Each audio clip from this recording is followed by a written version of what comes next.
సింగమల అనే అడవిని కంటి అనే సింహం పాలిస్తుండేది. దానికి నక్క, కాకి అనుచరులుగా ఉండేవి. ఓ రోజు కాకి ఎగురుకుంటూ వచ్చిన అడవికి దూరంగా ఉన్న ఎడారిలో ఒంటెను చూశాను. దాన్ని వేటాడగలిగితే మనకు వారంపాటు ఆహారానికి సమస్య రాదు అని చెప్పి సింహాన్ని, నక్కని బయల్దేరదీసింది. కాని ఎడారి లోకెడుగు పెట్టగానే అక్కడి వేడికి సింహం, నక్కల కాళ్ళు కాలి నడవలేకపోయాయి. దాంతో కాకి ఒంటె దగ్గరికెళ్లి, మిత్రమా, నువ్వు మా రాజు సింహాన్ని, మంత్రి నక్కని అడవిలో దించగలవా అని అడిగింది. ఒప్పుకున్న ఒంటె సింహాన్ని, నక్కని మోసుకుంటూ వాళ్ల స్థావరానికి తెచ్చింది.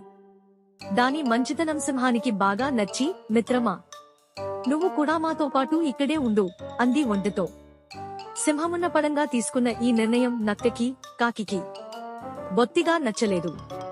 అవి ఓ ఉపాయం పన్నాయి. మహారాజా, కాళ్ళు కాలడం వల్ల మీరు ఇప్పట్లో వేటాడలేరు.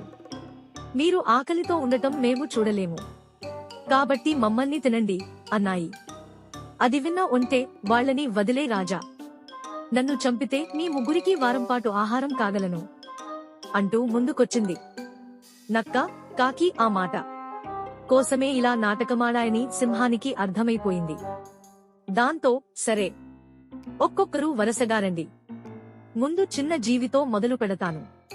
కాకి, నువ్వు రా ముందు అంది. ఆ మాటకి కాకి తురుమంటే, నక్కేమో పెరుగు లంఘించుకుంది.